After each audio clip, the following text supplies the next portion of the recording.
The best book to read is the Bible. The best book to read is the Bible. If you read it every day, it will help you all the way.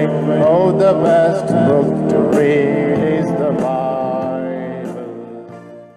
Dear brothers and sisters in the Lord, ప్రభునందు ప్రియమైన సహోదరి సహోదరులారా, today's verse for our meditation is taken from the book of Genesis chapter 12 verse 2. ఈరోజు మన ధ్యానం కొరకు ఆదికాండము 12వ అధ్యాయం 2వ వచనం నుండి తీసుకొనబడింది. I'll make of thee a great nation and I'll bless thee. నిన్ను గొప్ప జనముగా చేసి నిన్ను ఆశీర్వదించెదను. Dear brothers and sisters, ప్రియమైన సహోదరి సహోదరులారా, when we meditate the covenant made by God with Abraham, దేవుడు అబ్రహాముతో చేసిన నిబంధనని ధ్యానం చేస్తే, in general we meditate on the 7 blessings mentioned in 12th chapter first 3 verses. సర్వసాధారణంగా ఆదికాండము 12వ అధ్యాయం మొదటి 3 వచనాల్లో 7 ఆశీర్వాదాల గురించి మనం చూడొచ్చు. But today my burden is, అయితే ఇది నా భారం ఏమిటిదంటే, in Abraham obeying the call and command of God, wherein 4 circumstances are very remarkable. ఇక్కడ దేవుడు అబ్రహాముని పిలిచి దేవుడు అబ్రహాంకి ఆజ్ఞాపించి ఆ సందర్భంలో 4 పరిస్థితులను మనం ఇక్కడ గమనించదు. ప్రధానంగా Number 1, మొదటిది, the time when God called. దేవుడు అతన్ని పిలిచినటువంటి ఆ సమయం, ఆ కాలం. Secondly, రెండవది, the place from whence God called him. ఏ ప్రదేశం నుండి దేవుడు అతన్ని పిలిచాడు. Thirdly, మూడవది, the country whither he was called, where to go.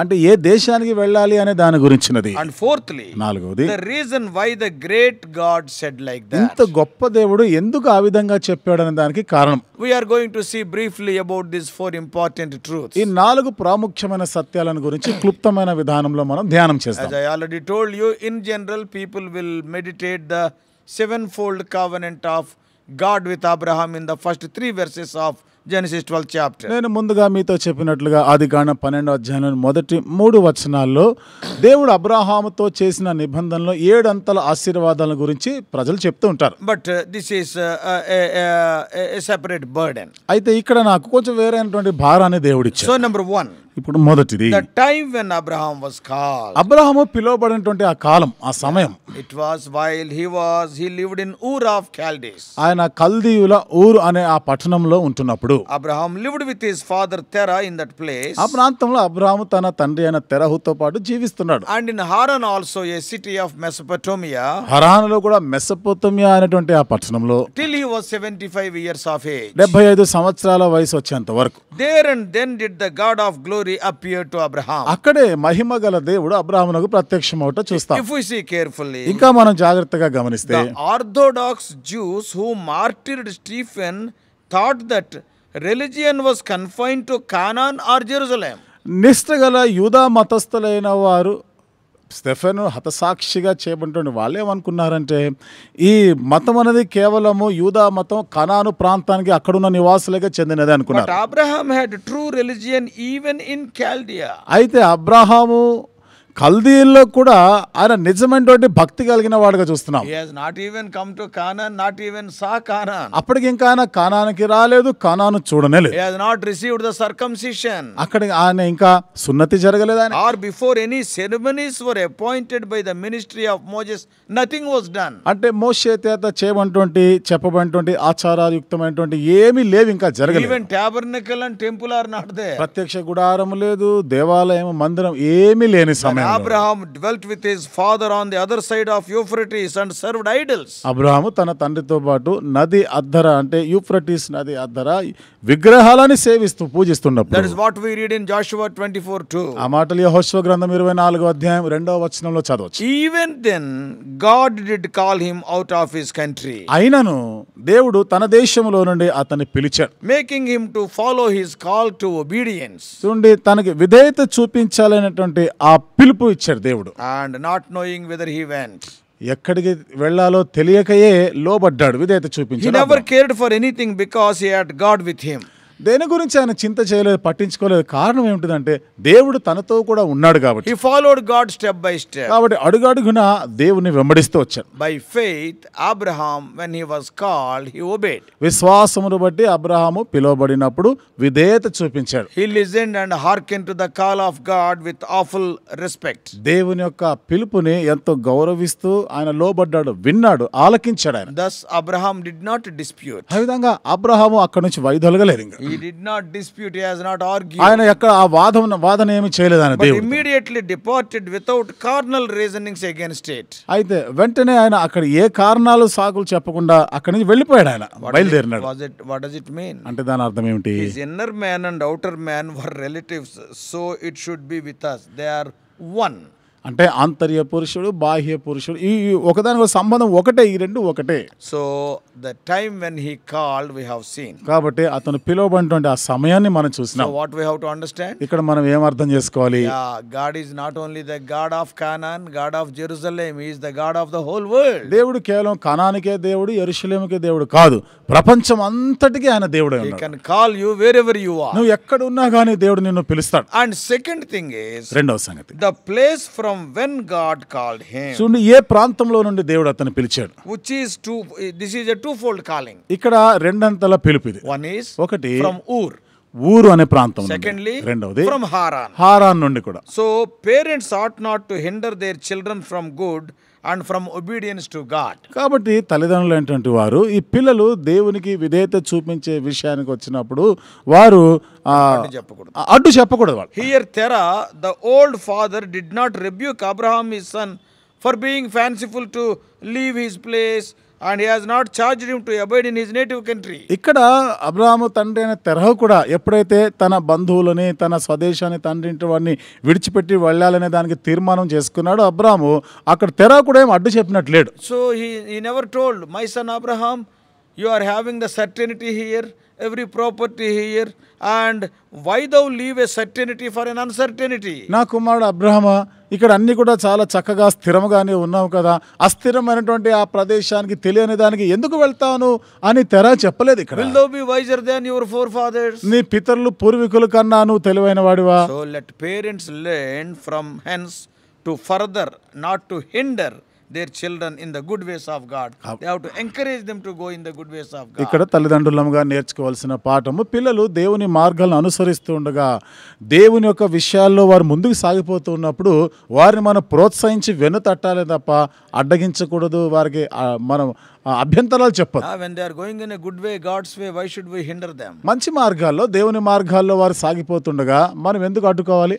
In many places, many houses I have seen. అనేక ప్రాంతాల్లో, అనేక గృహాల్లో చూసిన Some of the people who are coming from Gentile background. కొంతమంది అన్య కుటుంబాల నుండి వచ్చిన వారు, when they wanted to go to the church of God, దేవుని మందిరానికి వెళ్ళాలనుకున్నప్పుడు, leaving all the bad habits, they wanted to live a good life. దురలవాట్లు అన్నీ కూడా మానేసి మంచి అలవాటు, మంచి జీవితం జీవించడానికి తీర్మానం చేసుకున్నప్పుడు Some of the parents will say, కొందరు తల్లిదండ్రులు చెప్తారు, why to go to the church? ఎందుకు చర్చికి, మందిరానికి వెళ్తావు? Sit at home. ఇక్కడే ఇంటిలో కూర్చో. So when they want to do something good, they will object. కాబట్టి ఏదైనా మంచి చేయాలనుకున్నప్పుడు వీళ్ళు అభ్యంతరం చెప్తారు. Some of the parents, when the children want to go to a cinema, they will not object. మరి కొంతమంది తల్లిదండ్రులు పిల్లలు సినిమాకి వెళ్తున్నామంటే బాగా ప్రోత్సహిస్తారు, ఏం అడ్డు చెప్పరు. So that is wrong.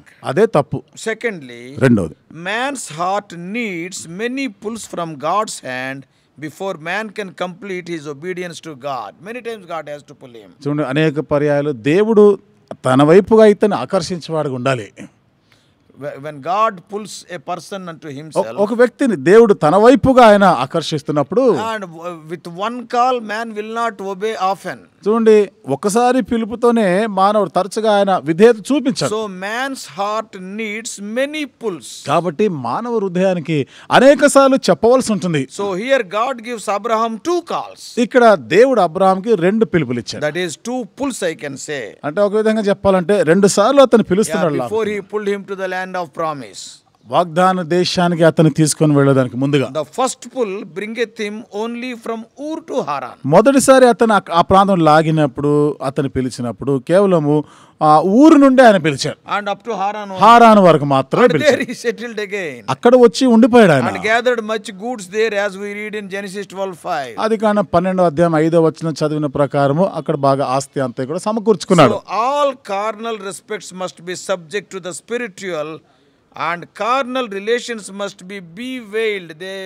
They should not be given importance. కాబట్టి శరీర సంబంధమైనటువంటి విషయాలు అన్నీ కూడా మనం అక్కడ దాన్ని విడిచిపెట్టాలి, దానికి మనం ప్రాముఖ్యత ఇవ్వకూడదు. That's why in Psalm 45:10, అందుకనే కీర్తన 45:10 వచనంలో ఉంది, daughter, forget thy father's house. కాబట్టి కుమారి నీ తండ్రి ఇంటిని విడువుము, You can forget them. మరువుము వారిని మరువుము అని అంటాడు. So spirituality must be given importance than the carnal relations. కాబట్టి శరీర సంబంధమైనటువంటి బంధుత్వాల కన్నా ఆత్మ సంబంధం విషయాలకు ఎక్కువ ప్రాముఖ్యతనివ్వాలి. And fourthly, 4వ మాట, it is said that Terah and Abraham got their living by making and selling idols or images. తెరహు అబ్రహాము వీరు జీవనోపాధి కొరకే వాళ్ళు విగ్రహాలని తయారు చేసుకుంటూ విగ్రహాలని అమ్ముకున్నారు, బొమ్మలను అమ్ముకునేవారు. Yet out of this root so idolatrous, both on father and mother's side, the whole stock of Israel sprang to be an adopted people of God. From this background, from this idolatrous background, all the Israelites, now we can say they are the adopted children of God. ఈ విగ్రహారాధన సంబంధించినటువంటి ఆ చరిత్ర నుండి నేటి దినాన్న ఇశ్రాయేలు అందరూ కూడా దత్తపుత్రం చేయబడ్డవారని మనం చెప్పొచ్చు. Even Abraham as well as the rest of the people, until God called him to his foot, were idol worshippers. Abraham కూడా దేవుడు అతన్ని పిలిచేంత వరకు కూడా వాళ్ళు విగ్రహాలను పూజిస్తూనే ఉండేవారు. This speaks of the free grace of God. ఇది దేవుని ఉచితమైన కృపను గురించి మాట్లాడుతుంది. Mark 3:13 it is written. Mark సువార్త 3వ అధ్యాయం 13వ వచనంలో రాయబడింది, He called them whom he will. చూడండి ఆయన ఎవరిని పిలుస్తాడో వారిని పిలిచాడు ఆయన. And also in Romans 9:15-16, రోమీయులకు రాసిన పత్రిక 9వ అధ్యాయము 15-16 వచనాల్లో, he will have mercy on whom he will.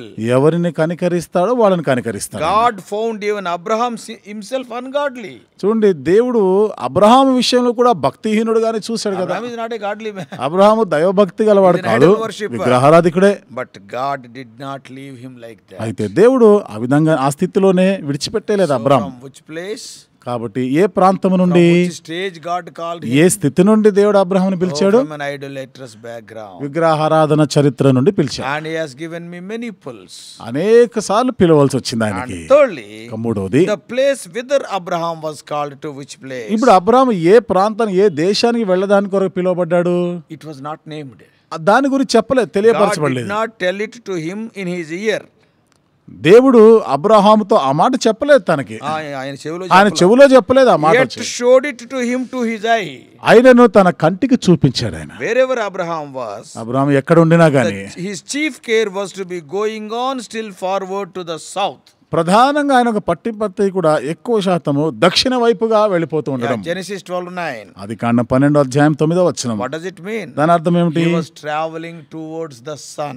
దక్షిణ వైపుగా వెళ్తున్నాడంటే సూర్యుని వైపుగా ఆయన ప్రయాణం చేస్తున్నాడు. So should all the children of Abraham travel towards the sun of righteousness. కాబట్టి అబ్రహాము సంతతి అంతయు కూడా నీతి సూర్యుడైన దేవుని యొద్దకే వాడు ప్రయాణం చేస్తున్నారు. Not only he was traveling towards the southward. చూడండి ఆయన దక్షిణ వైపుగా ప్రయాణం చేయడం మాత్రమే కాకుండా Wherever he went, his first care in all places where he came was to build an altar to his God. తను ఎక్కడికి వెళ్ళినా కానీ ఆయన మొదటి పట్టింపు ఏమిటిదంటే అక్కడ వెళ్ళగానే దేవుని కొరకు బలిపీఠములు కట్టే అలవాటు. And so it should be ours.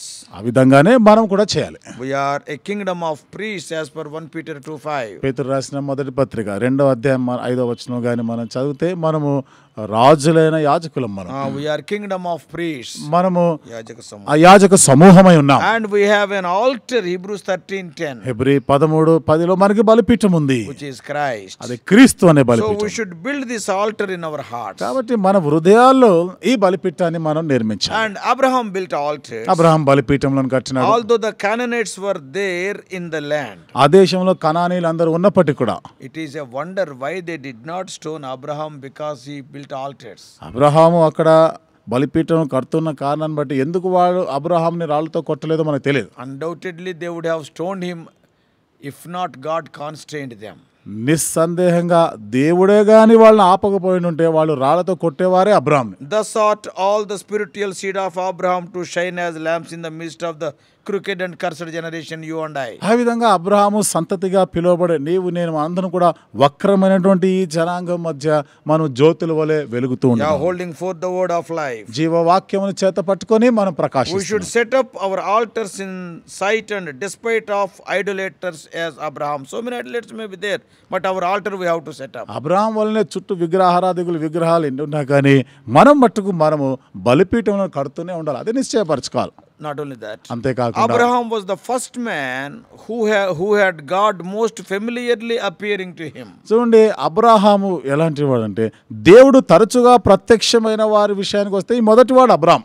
And many times God appeared. అనేక సార్లు దేవుడు అబ్రహామునకు ప్రత్యక్షం. So we should look upon our all with a pilgrim's eye and use our all with a pilgrim's mind. కాబట్టి మనం కూడా యాత్రికుని దృష్టి, యాత్రికుని యొక్క మనస్సుతోనే మనం సాగాలి. It was a mighty work of Abraham's faith to behave himself as a stranger on earth because he knew himself as a citizen of heaven. Abraham ఈ భూమి మీద యాత్రికుడు పరదేశుడుగా జీవించడం ఎంతో వింతగా మనకు అనిపిస్తుంది. ఎందుకంటే ఆయన పరలోక పౌరుడుగానే జీవిస్తూ ఉంటున్నాడు. And fourthly, నాలుగోది, the end why God called Abraham. ఇక్కడ ముగింపు అంతాన్ని చూస్తున్నాం. ఎందుకు దేవుడు అబ్రహామును పిలిచాడు? It was only to take possession of Canaan and not to enjoy it as his present inheritance. కానానుని స్వాధీనం చేసుకోవడము, అంతేకాకుండా కేవలం దానిని మాత్రమే ఆనందిస్తూ ఉండిపోవడం కాదు. First into Egypt he went in Genesis 12:10. మొదటిగా ఆదికాండం 12:10 ఐగుప్తునకు పోయాడు. 2 times he went out of Canaan. 2 సార్లు కానాను విడిచి బయటికి పోయాడు. Secondly he went to Gerar the Philistine country in Genesis 20:1. రెండోసారి ఆదికాండం 20:1 ఫిలిస్తీన్ల ప్రాంతమైన గెరారుకు పోయాడు. Yet did he ever make Canaan his retreating place, sojourning in it for 100 years, the remnant of his life. ఆయనను తన జీవితంలో మిగిలిన కాలం అంతట్లో కూడా ఆ కానానుకి తిరిగి వచ్చి కానాన్లోనే ఆయన నివసించిపోవడం లేదు అక్కడ. So by way of promise, కాబట్టి ఈ విధంగా వాగ్దానం చేయటం ద్వారా God made Canaan to belong unto Abraham by making a promise of it to him no less than 4 times. కాబట్టి దేవుడు అబ్రహామునకు ఇది నేను స్వాస్థ్యంగా నీకు ఇచ్చేస్తాను కనాన్ దేశం అని కనీసం 4 సార్లైనా చెప్తాను. Oh, in the book of Genesis ఆది కాండంలో 12:7, 12:7, 13:15, 13:5, 15, 15:7, 15 అధ్యాయం 7వ and వచనం, 17:8. 17వ అధ్యాయం 8వ వచనంలో. Same thing is true in the case of all the faithful people as it was with the father of the faithful. కాబట్టి విశ్వాసులైన వారందరి జీవితంలో కూడా విశ్వాసులకు తండ్రి అయిన అబ్రహాము జీవితంలో ఏది జరిగిందో అదే వీళ్ళ జీవితంలో సత్యం, వాస్తవమైనది. These promises makes them exceedingly rich. ఈ వాగ్దానాలన్నీ కూడా వారిని ఎంతో అత్యధికముగా ఐశ్వర్యవంతులుగా చేస్తాయి. Though they see not the actual performance of them in their day. వారు ఉన్న కాలంలో వాస్తవంగా అవి జరగకపోయినా కానీ వారు చూడకపోయినా. Wealth lieth in good bills and bonds under God's own hand and seal, all signed in his word, sealed by the Spirit. That is, the wealth lies in all these things with God only. కాబట్టి సంపదలు ఇవన్నీ కూడా దేవుని చేతుల్లోనే ఉన్నాయి, ఆయన నుండి మనకు వస్తున్నాయి. As Abraham did only take possession of Canaan, which afterwards he was to inherit, so is Christian also, our position is heaven. Abraham చేసినట్లుగా కానానుని స్వతంత్రించుకొని అందులో నివసించినట్లుగా అలాగే మన యొక్క పౌరస్థితి పరలోక రాజ్యం మనకి. By the way of conquest, victory, Canaan belonged to Abraham in his conquering Chedorlaomer.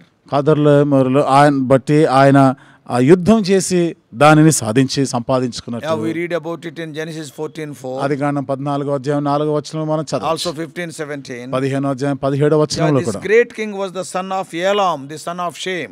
ఈ రాజు అనేవాడు షేము కుమారుడైన ఏలాము సంతతి. And according to Noah's prophecy, నోవహు యొక్క ప్రవచనం ప్రకారం Canaan shall be Shem's servant. Canaan షేముకి దాసుడు అవుతాడు. So this Chedorlaomer was the lord over the Canaanites. కాబట్టి కదర్లేమరు కనానీయుల వారిపైన ప్రభువుగా ఉండినవాడు. So Abraham conquers him in battle. ఇక్కడ అబ్రహాము యుద్ధంలో వారిని జయిస్తాడు. So Canaan became conquerors by conquest. Who conquered it? Because they were victorious, it became theirs. కాబట్టి వారు విజయశాలుగా ఉన్న కారణం బట్టి అది వారి స్వాధీనమైంది. So like that, even those prophecies are also fulfilled. ఆ విధంగా ఆ ప్రవచనాలు కూడా నెరవేర్చబడ్డాయి. So the history holds forth this mystery that all Christians, the children of Abraham, are now by new birth born heirs of heaven. కాబట్టి చరిత్ర ఈ మర్మాల గురించి ఏమని చెప్తుంది? అబ్రహాము యొక్క సంతానముగా పిలువబడిన వారందరూ కూడా పరలోక రాజ్యానికి వారసులై ఉన్నారు. By way of purchase also, Canaan was Abraham's. ఇక్కడ కొనుగోలు చేయటం వలన కూడా కనాను అబ్రహాం యొక్క స్వాధీనమైంది. So though Abraham knew not where he went, మరి అబ్రహాం ఎక్కడికి వెళ్తున్నాడో తెలియనప్పటికీ yet he knew well with whom he went. ఎవరితో కూడా ఆయన వెళ్ళినాడు అనేది ఆయనకు తెలుసు. Even one with whom he was sure he could not possibly miscarry or deceive. కాబట్టి ఎవరైతే తనతో కూడా ఉన్నారో, ఎవరితో కూడా పోతున్నాడో ఆయన నమ్మక ద్రోహం చేసేవాడు, విడిచిపెట్టేవాడు కాదు, తప్పుదారి నడిపించేవాడు కాదు. Abraham knew not, yet followed, not knowing whither. Abraham ఏమి తెలియకపోయినా, ఎక్కడికి వెళ్ళాలో తెలియకపోయినా ఆయన వెంబడించాడు, ఆ పిలుపును అనుసరించి వెళ్ళాడు. But what about us? మన సంగతి ఏమిటి? We know where we are going. మనం ఎక్కడికి పోతున్నాం మనకు తెలుసు. For sure we are going to heaven. ఖచ్చితంగా పరలోక రాజ్యానికి వెళ్తున్నామని తెలుసు. So it is a shame for us not to follow God. మరి ప్రభువుని వెంబడించకుండా ఉండడం అనేది మన పక్షంగా అది ఎంతో సిగ్గు, అవమానకరమైనది. So let us learn these lessons from the life of Abraham. కాబట్టి అబ్రహాం జీవితం నుండి ఈ పాఠాలను నేర్చుకుందాం. May God help us to understand these deeper truths and enable us to study His word with much more interest. ఈ లోతైన సత్యాలను మనం గ్రహిస్తూ ఇంకా ఆసక్తిగా ఈ లేఖన భాగాలు మనం పరిశోధన చేస్తూ చదువుటకు, ధ్యానం చేయటకు దేవుడు సహాయం చేయను. May God bless you. దేవుడు మిమ్మల్ని దీవించును గాక. Let us pray. ప్రార్థన చేసుకుందాం. Loving Heavenly Father, ప్రేమగల మా పరలోకపు తండ్రి, thank Thee for the life of our patriarch Abraham. ప్రభువా, మా పితరుడు అబ్రహాం యొక్క జీవితాన్ని బట్టి వందనాలు By చెల్లిస్తున్నాం. making a covenant with him, Thou hast called him. అబ్రహాంతో నిబంధన చేసి పిలిచావు. O Lord, it is a sevenfold covenant as we read in the first 3 verses of Genesis 12th chapter. ఆదికాండం 12వ అధ్యాయం మొదటి 3 వచనంలో మేము చదివితే 7 అంతల నిబంధనగా ఉంది. But today we have seen from what condition, which place you have called him. అయితే ఈ దినాన్న మేము చూడగలిగినాం ఏ ప్రాంతం నుండి పిలిచావు అని. And not only that, అంతేకాకుండా which place. ప్రభువా ఏ ప్రదేశానికి నువ్వు Why you నడిపిస్తున్నావు, call him? ఎందుకు అతన్ని పిలిచావు చూసి. Being the seed of Abraham, we know heaven is our permanent place. Abraham యొక్క సంతానముగా మేము ఎరుగుదాం ప్రభా, పరలోకము మాకు నిత్యమైనటువంటి ప్రాంత ప్రదేశం. Because of the obedience of Lord Jesus Christ, యేసుక్రీస్తు ప్రభువారి యొక్క విధేయతను బట్టి, because of His death, burial and resurrection, ఆయన యొక్క మరణ భూస్థాపన పునరుత్థానములను బట్టి, thank Thee for making us also the part of, O Lord, Abrahamic covenant. మమ్మల్ని కూడా ప్రభా అబ్రహాముతో చేసిన నిబంధనకు వారసులుగా చేశారు. One day we will be with You. ఒక దినాన్న మేము మీతో ఉండబోతున్నాం. O Lord, in heaven, O Lord, forever and ever. పరలోక రాజ్యంలో నిత్యము ఎల్లకాలం మేము అక్కడే ఉంటాం. Thank Thee for this wonderful, O Lord, wonderful faith given unto us. అద్భుతమైన విశ్వాసం మాకు ఇచ్చినందుకు వందనాలు Lead చెల్లిస్తున్నాం. us and guide us. దేవా మీరే నడిపించండి, నాయకత్వం In వహించండి. Jesus' precious name we pray. యేసు ప్రభువారి అమూల్యమైన నామములో ప్రార్థించి వేడుకుంటున్నాము తండ్రి. ఆమేన్.